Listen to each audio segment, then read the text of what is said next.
Gracias. Estamos ya por Hispan TV en una nueva edición del programa Cara a Cara, transmitiendo desde Ecuador para todo el mundo. Esta vez queremos proponerles el siguiente diálogo con el economista Rafael Correa Delgado, quien fuera expresidente del Ecuador, actualmente presidente vitalicio del movimiento Alianza País, y se encuentra ya con nosotros para proponerles esta conversación. Y primero conversar de Alianza País. Históricamente en el Ecuador los partidos han nacido y han muerto con sus líderes. Izquierda Democrática nació con Rodrigo Borja y terminó con Rodrigo Borja cuando ya llegó al ocaso político. El roldosismo igual, el Pueblo Cambio Democracia igual, el FRA tuvo una distinta perspectiva porque nació con Cecilia Calderón y fue después tomada por Alarcón, pero terminó después de Alarcón. La Revolución Ciudadana, Alianza País, va a terminar como Partido Revolución Ciudadana. En los últimos actos cívicos que usted ha tenido como militante del partido, ¿qué cree que va a pasar? Bueno, muchas gracias por esta oportunidad, a Hispan TV, a ti, Robinson, y un abrazo al mundo entero. Bueno, tú mezclaste partidos de diferente nivel, ¿no? Porque roldosismo, Pueblo Cambio y Democracia suenan populismos y cosas sin mayor seriedad ni trascendencia. Izquierda Democrática sí era un partido socialdemócrata afiliado a la Socialdemocracia Internacional, muy ideológico, y bueno, sí, con el retiro de la política y su líder máximo, el doctor Rodrigo Borja, pues se debilitó muchísimo, ¿no? El caso de Alianza País es un poco diferente. El partido era el movimiento más grande, político más grande de la historia del país y el más exitoso. En 10 años ganamos 14 elecciones. Lo que hicieron es destruirlo. No es que se agotó por el líder que salió, no. De nuestras propias entrañas surgió una contrarrevolución que está intentando, como parte de esa contrarrevolución, de esa restauración conservadora, destruir Alianza País. Entonces, el partido es consistente en su ideología. La inmensa mayoría de la militancia está con nuestra línea, que es la correcta, de Revolución Ciudadana. El problema es que en Ecuador ya no tenemos un Estado de Derecho. El Ejecutivo domina, con la complicidad de la prensa, con la complicidad de la partidocracia, de los poderes fácticos, cámaras de comercio, bancos, etcétera, medios de comunicación, todas las instancias del Estado, o casi todas. Y hay una gran presión sobre la instancia electoral para lo que no han ganado en las urnas, porque la militancia está con nosotros, ganarlo en el tapete. Han creado conflictos internos para ir a los tribunales electorales y ya no importa quién tenga la razón o no, sino quién tiene más capacidad de presión. El problema es que el CNE, que ha sido nombrado en los procesos anteriores, está dando validez a no a las acciones que están tomando los líderes que están con Rafael Correa y los consiguientes, sino que le están dando validez al nuevo secretario nombrado por una nueva directiva que está desconociendo a la de ustedes y que todavía no ha llegado ni siquiera al Tribunal Contencioso Electoral, que debería ser el que dirima este Tú lo has conflicto. dicho, revisa. Ni siquiera podemos impugnar la decisión del Consejo Nacional Electoral porque no hay decisión. Le mandan una carta, una directiva espuria que se reunió en Guayaquil, sin quórum, sin representatividad, sin nada, con un secretario, Marco Troya, dice, el nuevo secretario ejecutivo de Alianza País es Ricardo Zambrano, y la presidenta del Consejo Nacional Electoral, muy suelta de huesos, sin llamar a la otra parte, sin un proceso, sin una decisión del Consejo. Bueno, y le envío las comunicaciones a Ricardo Zambrano. O sea, tú ves cómo han cooptado todas las instancias, las demás funciones del Estado de Carondelet. Esa es la mejor prueba de aquello. Eso es realmente traído los cabellos, una barbaridad. No hay una decisión del Consejo Nacional Electoral. En el registro consta todavía Gabriela Revenera, pero con una carta ya reconoce al otro secretario. Y ni siquiera se puede impugnar porque no hay decisión. Pero esto significa entonces que le van a dar la razón a la... O sea, tenemos esperanza todavía a esa directiva. Tenemos esperanza que todavía algún vestigio de Estado de Derecho quede en el país. En el Tribunal Entonces, el rato en que haya una resolución en firme del Consejo Nacional Electoral, la impugnaremos, pero no hay nada. Irá al Tribunal Contencioso Electoral y la lucha será allá. Claro que es cuesta arriba, porque aquí ya es un detalle irrelevante quién tiene razón, es quien tiene más poder y presión. Entonces tendríamos que dar por hecho que Alianza País se ha disuelto. No por hecho. Tenemos esperanza, te insisto. Ahí hay un partido muy potente, 95% de militancia con nosotros, no ciertos cuadros que se vendieron con el primer plato de lenteja o se dieron al chantaje. Las dos cosas son inaceptables. Lo primero es inmoral, claro, es corrupción, ¿ya? Y un revolucionario no puede ser corrupto ni inmoral. Pero lo segundo es cobardía, y tampoco podemos ser cobardes. Pero la militancia no va a poder repartir 1 millón de puestos de trabajo, que son nuestros adherentes. Ellos están con nosotros. Entonces, esperamos pues conservar el partido, pero tenemos un ataque brutal totalmente ilegítimo y con la complicidad de ciertas instancias del Estado. ¿Desafiliaciones masivas? Si es que se nos llevan el partido, pues ya no podríamos ser cómplices de un movimiento que esté apoyando un gobierno retrógrado, contrarrevolucionario, que está tratando de destrozar todo lo que vuela, como ellos llaman, a correísmo, ¿no? Y tendríamos que desafiliarnos en masa y formar otro partido. ¿El Partido Revolución Ciudadana? Esa es una de las ideas, pero no es definitivo, ¿no? Para llegar a este momento tendríamos que contar con un Rafael Correa militante en el Ecuador y al frente de lo que se venga, el fin de Alianza País, el nacimiento del Partido Revolución Ciudadana, pero al parecer no quieren ver la cara en pintura desde las esferas del poder. Mira, nosotros tenemos cuadros suficientes para funcionar sin Rafael Correa en el país. Tal vez la audiencia no conoce que por motivos familiares yo estoy residiendo en Europa, porque mi esposa es de allá. Entonces, pero tenemos cuadros suficientes, ¿no?, para crear esa estructura o continuar Alianza País sin la presencia física de Rafael Correa. Pero tú tienes razón. Todo lo que se está haciendo en el país es para impedir que yo vuelva a la política, para impedir que vuelva al país, para destrozarme, no solo políticamente, judicialmente. En Ecuador se ha instaurado la judicialización de la política, que es la estrategia regional para desestabilizar los gobiernos de izquierda. Mira lo que ocurre en Brasil, lo que ocurrió con Dilma, con Lula. Y a los líderes de izquierda en general, no solo a los gobiernos de izquierda, desestabilizarlos. Mira lo que ocurre con Cristina. Entonces aquí hay una persecución brutal a través de la justicia, por ejemplo, del vicepresidente. Y con la consulta popular que quieren hacer, que es un verdadero golpe de Estado blando, hay una pregunta donde le consultan al pueblo ecuatoriano, ¿no?, si está de acuerdo con que se reemplace el Consejo de Participación Ciudadana, que se los puede destituir a los consejeros con juicio político. Hay mecanismos constitucionales para sustituirlos con juicio político al Consejo de Participación Ciudadana, que es la instancia que creó el Estado ecuatoriano para elegir autoridades de control. Quiere nombrarlo el presidente. Pero como no puede, por medio de juicio político no se podría apoderar el Ejecutivo, Carondelet, el Palacio Presidencial aquí se llama Carondelet, del Consejo, le pregunta al pueblo ecuatoriano, ¿está usted de acuerdo con enmendar la Constitución de la República del Ecuador para reestructurar el Consejo de Participación Ciudadana y Control Social, así como dar por terminado el periodo constitucional de sus actuales miembros, y que el Consejo, que asuma transitoriamente sus funciones, no dice cómo, en el anexo, todos son delegados del Presidente de la República, tenga potestad de evaluar el desempeño de las autoridades cuya designación le corresponde? Estas son competencias que no tiene la Constitución, le están otorgando, esto es reestructurar el Estado, le están dando competencias que no constan en la Constitución, pudiendo, ser el caso, autorizar la terminación de sus periodos de acuerdo al anexo 3. Una pregunta engañosa, porque la gente no conoce, pero poder cesar y en estos 10 años a los funcionarios y consejos que ha nominado el Consejo de Participación Ciudadana significa apoderarse de la función judicial. Porque el Consejo de Judicatura, máximo organismo de administración de la función judicial, es nombrado por el Consejo de Participación. Se van a apoderar de ese consejo. Se va a apoderar del fiscal, porque también es nombrado por ese consejo. En cuanto a la función electoral, se van a apoderar del Consejo Nacional Electoral, porque también es nombrado por este consejo. Se van a apoderar del Tribunal Contencioso Electoral, porque también es nombrado por este consejo. En cuanto a la función que nosotros llamamos de control social y participación ciudadana, también se va a apoderar, porque el propio Consejo de Participación es parte de esa función y va a estar compuesto por representantes del Ejecutivo, pero además los 6 superintendentes también son nombrados por el Consejo, el defensor público, el defensor del pueblo, el contralor. Es un golpe de Estado. El presidente con esto se apodera de 3 funciones del Estado, además de la ejecutiva. ¿Y qué es lo que van a hacer?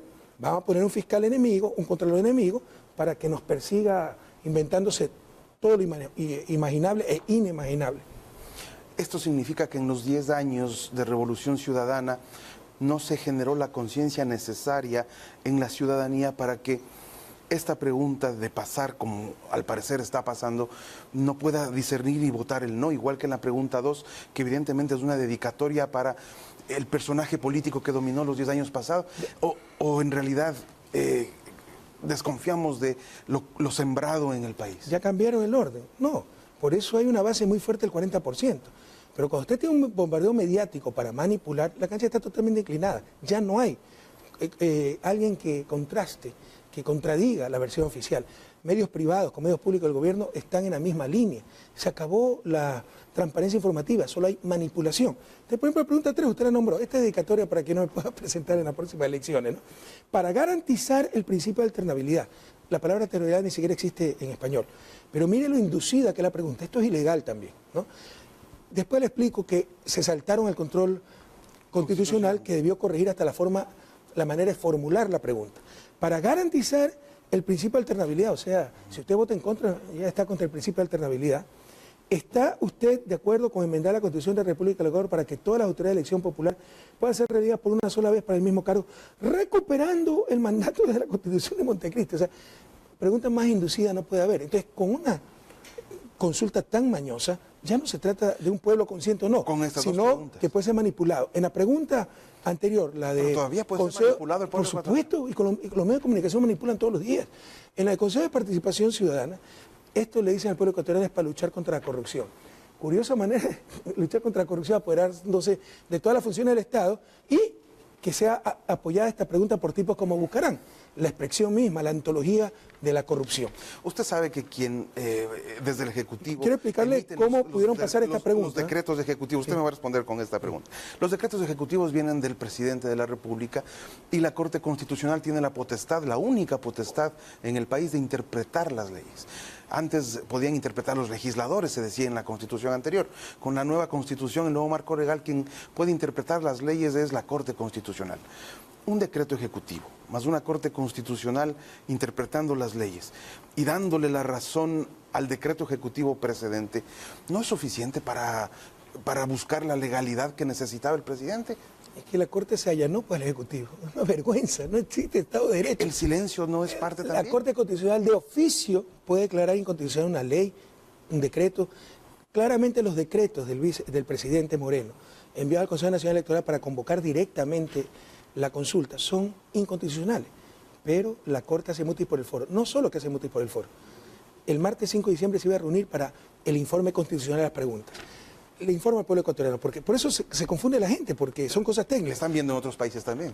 Las preguntas de una consulta tienen que tener control constitucional, es decir, deben ser aprobadas por el máximo organismo constitucional, que es la Corte Constitucional. El fondo, ver que, por ejemplo, no haya reestructura del Estado o regresión de derechos, porque de acuerdo con nuestra Constitución, para aprobar una reestructura del Estado, regresión de derechos, se requiere una asamblea constituyente. No se puede hacer por consulta o referéndum. Pero también la forma, la ley orgánica de garantías jurisdiccionales, porque ustedes no pueden inducir diciendo para garantizar el principio de alternabilidad, para querer a su abuelita, para los niños. ¿Usted está de acuerdo con esto? El que dice no es un criminal. No se puede manipular así las cosas. Esto estaba siendo tratado en la Corte. Se habían recibido como 42 amicus curiae, es decir, gente que aportaba a favor, en contra, en función de un reglamento aprobado en el 2015, se llama Reglamento de Sustanciación.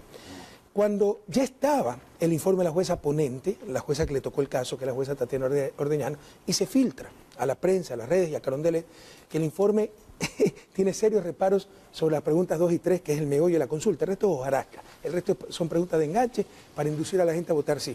Entonces se desespera Carondelet y en lugar de esperar el dictamen constitucional que ya se va a dar el martes 5 de diciembre, se iba a dar. ¿Por qué no esperar una semana más? ¿No? Pero sabían que perdían, porque hay jueces que no se venden, manda directamente el decreto convocando elecciones al Consejo Nacional Electoral, argumentando que el reglamento es inconstitucional y que el plazo, de acuerdo con la ley, se venció y que el reglamento no puede contradecir la ley, que habla de 20 días plazo. Primero, el reglamento no contradice la ley. Segundo, si eso es cierto, entonces la Constitución también dice que toda consulta debe tener dictamen 140. constitucional y la Constitución está sobre la ley, pues. Y además... Pero la Corte Constitucional es la que interpreta eso.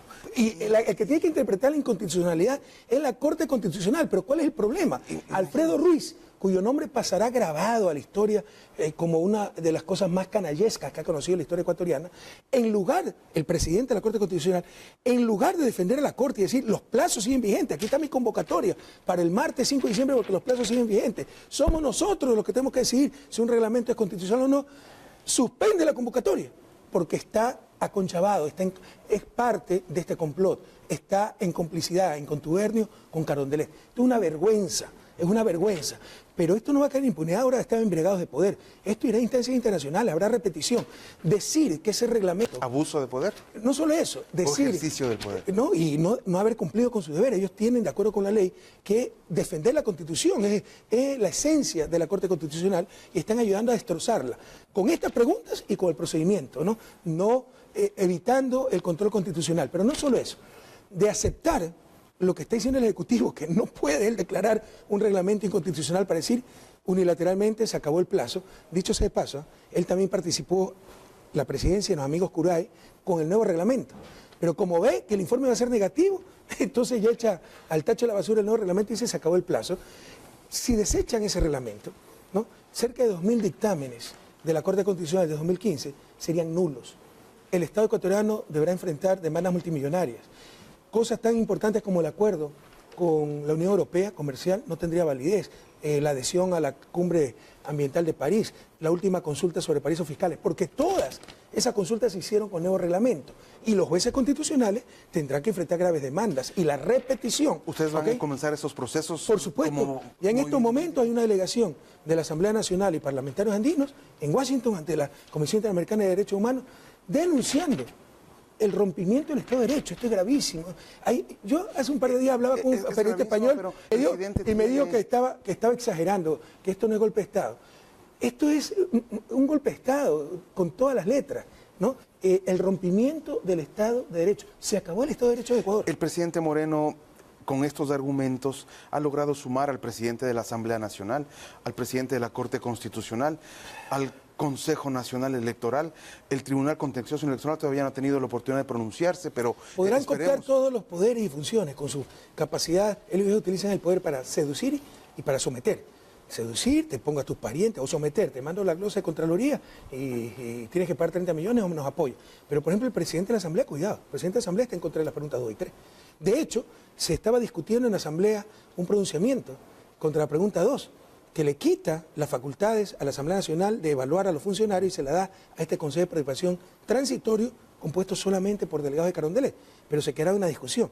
Pero usted sí tiene razón en algo. Yo de presidente de Asamblea hubiera sido el primero en saltar. Señores, aquí la Asamblea se respeta. Nos están quitando nuestra competencia y eso es inconstitucional. ¿Cómo logró el silencio cómplice el presidente Moreno que usted dice? Porque están haciendo un uso y abuso del poder impresionante. No hay ética en el uso del poder con la complicidad de la prensa. Te insisto, seducen o someten.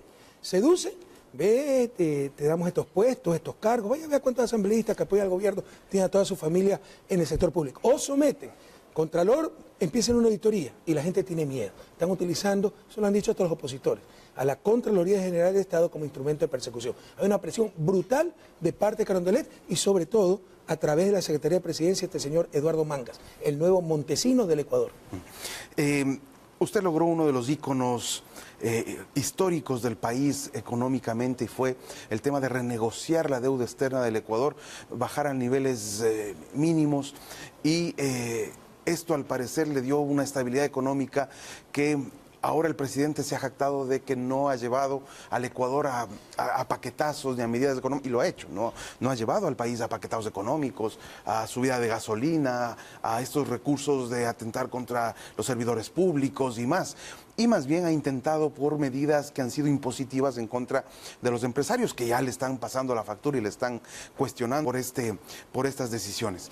Esto no es como seguir el modelo económico, además con los ministros de Economía y el equipo económico que usted tuvo. Sí, es curioso, ¿no?, que haya dicho, entre tantas tonterías que dijo, cada semana nos tienen un nuevo show, un nuevo escándalo, y eso está a la mano de Durán Barba, ¿no? Esa es la estrategia de Durán Barba, cada semana un escándalo. Es curioso que mantenga el mismo equipo, las mismas políticas, cuando dijo que todo era un desastre, que no estaba la mesa servida, que la situación económica era crítica, dijo, que había sobreendeudamiento, gasto irresponsable.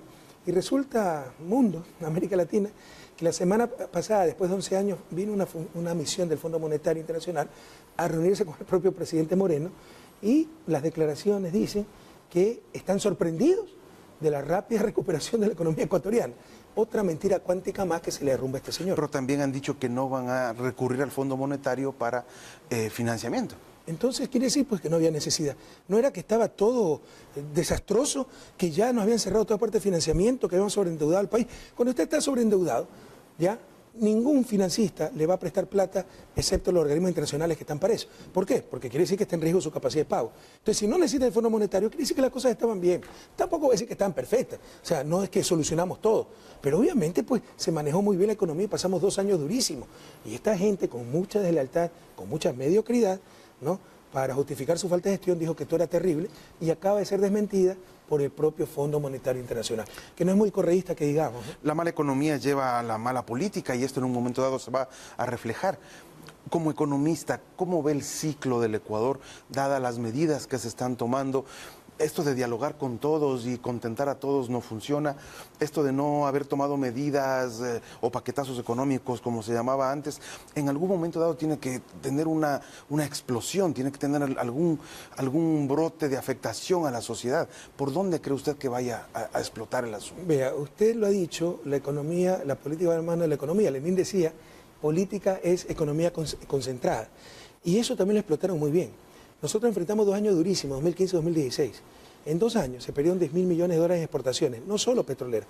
Eso es más de 10 puntos del PIB, eso no ocurría hace 30 años, 2 años seguidos de desplome de exportaciones. Pero hace 10 años teníamos moneda nacional, se depreciaba la moneda y se equilibraba el sector externo.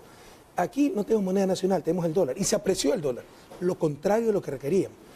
El fisco perdió cerca de 12%, 12.000 millones, más de 11.000 millones en ingresos netos, petroleros, reducción de recaudación, salvamento a empresas petroleras. Históricamente las petroleras no han dado plata como gobierno. En mi gobierno tuvimos que dar 1.600 millones a Petroecuador y Petroamazonas para que no quebrara. Pero entonces le va a ir al gobierno. Perdimos cerca de 12 puntos del PIB. Pese a eso, superamos la tormenta perfecta. El 2016 fue recesión para toda América Latina. Pero, ¿qué dijeron aquí? Que esto era mal manejo económico y la gente ve el tendero de la esquina que vende menos, el padre de familia que su hijo recién graduado no consigue trabajo, entonces es culpa de Correa y manipularon a la gente, ¿no? Pero ahora se reconoce lo bien que se ha manejado la economía. Pero ahora la economía está siendo manejada por los poderes de antes, poderes bancarios, todavía no han logrado cambiar la inercia del modelo que nosotros dejamos, incluso con el mismo equipo económico, pero pronto lo harán. ¿Por qué? ¿Cómo? Porque usted tiene que empujar la economía. De hecho, el petróleo está a 58 dólares y nosotros lo estimamos a 44. Entonces debería estar recontra bien la economía, porque no están tomando decisiones. Pero ¿cuáles son las decisiones que quieren los empresarios, los banqueros? Sacarle de nuevo la cabeza al pueblo ecuatoriano, por ejemplo, disminuyendo gastos en educación y en salud, que ya lo están disminuyendo, por ejemplo, con medidas, ¿no?, contra subida de gas, de gasolina, de servicios públicos y no impuestos que paguen los más ricos, ¿no? Entonces, aquí usted tiene que tomar decisiones de política económica. Por ejemplo, apretar más a los bancos, están llenos de liquidez, para que presten más plata a baja tasa de interés. Los mensajes también son importantes. Por hacer politiquería, espantan la inversión extranjera. Si dicen que no vamos a permitir la minería para contentar a ciertos grupos, ya no va a haber inversión minera. Si para dañar la imagen del gobierno dijeron que Yacha era una tontería, ya no había inversión en Yacha, pues sí había inversión en Yacha que se estaba preparando. Entonces los mensajes también son muy importantes. No todo se solucionó, obviamente, pasamos una tormenta perfecta, pero se dejó la economía en crecimiento estabilizada y lo acaba de ratificar el Fondo Monetario Internacional. En 10 años no se logró cambiar el eje económico y me refiero a que el principal socio comercial del Ecuador siempre ha sido Estados Unidos.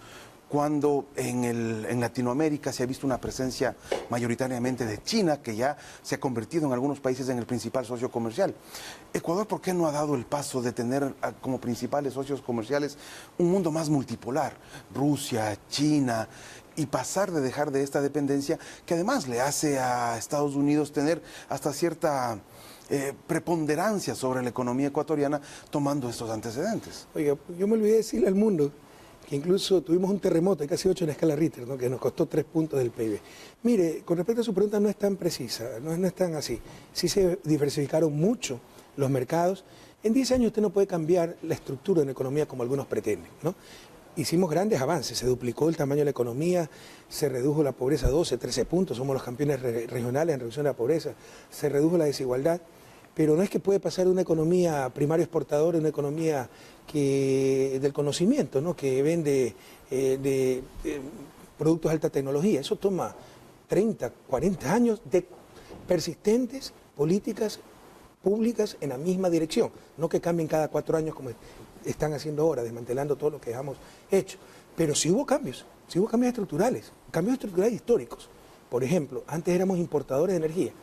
Hoy exportamos energía. Por primera vez en la historia, Ecuador es exportador de servicios energéticos. Ese es un cambio muy importante, ¿no? El turismo también aumentó muchísimo, el sector servicios en general, la competitividad sistémica de la economía, el sector telecomunicaciones. Sí ha habido cambios, pero para pasar de una economía primaria exportadora a una economía que produzca bienes de alto valor agregado, eso toma décadas, requiere talento humano, desarrollar nuestro propio conocimiento, significa una mucho mejor universidad, significa muchísimas cosas y no de corto plazo, sino caminar décadas en la misma dirección. ¿Por qué le preguntaba esto? Porque irónicamente hay poderes hegemónicos que no le gustaría tener a un presidente progresista, con respaldo popular, que gane elecciones y que se muestre al mundo como diferente a los poderes hegemónicos. Y ustedes encajen todos estos parámetros. De ahí que viene, esto no es una cuestión de complot o de concierto internacional para afectar a Rafael Correa, dígase Revolución Ciudadana. Es claro que hay una estrategia regional para judicializar la política en el caso de dirigentes de izquierda. Mire lo que pasó con Lula y Dilma en Brasil. Mire lo que está pasando con Jorge Glass, el vicepresidente ecuatoriano. Mire lo que está pasando con Cristina. Ya empezarán conmigo. A mí no han tenido de qué acusarme, yo ni conozco a los de Odebrecht. Jorge Glass es absolutamente inocente, pero conoció a los de Odebrecht porque tenía que tratar con Odebrecht y lo involucraba en ese caso, que pasó por el Departamento de Justicia de Estados Unidos. Entonces ahí le pusieron sal, pimienta, etcétera, y tal vez la mano de la CIA. Yo ni los conozco. No tienen que acusarme, pero ya se inventarán algo.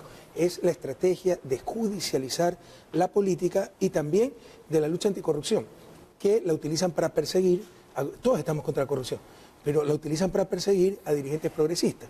Como utilizaron en los 70 la lucha contra los antidemocráticos para exterminar la guerrilla, contra el comunismo, para defender la democracia. Allende, como utilizaron en los 80-90 lucha contra el narcotráfico para inmiscuirse en todos nuestros asuntos, y ahora utilizan la lucha anticorrupción para desestabilizar a los gobiernos progresistas. ¿A dónde va la izquierda latinoamericana entonces? Cuando usted nos pinta este panorama, Ecuador, recién estábamos preguntándole a la canciller si Ecuador va hacia la izquierda, hacia dónde va, le decíamos a la canciller de Ecuador, le preguntábamos que ya no se le podría ver a un presidente Lenín Moreno de la mano o abrazado en un mitin con un Maduro.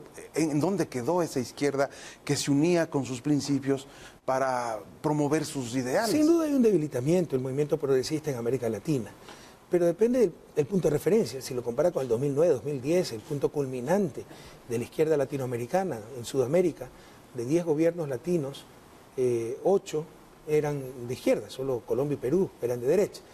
Entonces, claro que hay un retroceso con respecto a ese punto de referencia. Pero si lo comparamos con los 90 hay un avance. ¿Cuántos gobiernos de izquierda había en el auge del neoliberalismo? Es claro que hay una restauración conservadora. En Ecuador rompimos ese ciclo, ganó la izquierda, ganó Lenín Moreno por los 10 años de Revolución Ciudadana. Otra cosa es que se haya vendido a la derecha, pero se rompió el ciclo de restauración conservadora en América Latina, en el caso ecuatoriano. Pero sí, la izquierda siempre fue...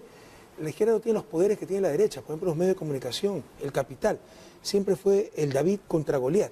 Entonces, como en el relato bíblico, hemos ganado, ¿no? El David ganó, pero como que si las cosas vuelven a su orden natural y Goliat está dominando a David. Pero yo creo que es cuestión de tiempo para que esos David vuelvan a vencer a Goliat. G77 más China, países no alineados. Hemos retrocedido muchísimo todos los movimientos a nivel de integración, y ahora no UNASUR, CELAC, etcétera, ¿no? Los han ninguneado, como decimos en Guayaquil. Muchas gracias, señor presidente. Este ha sido una conversación para el programa Cara a Cara de Hispan TV, un diálogo con el expresidente del Ecuador, presidente vitalicio de Alianza País. Un gusto haber estado con ustedes y hasta la próxima.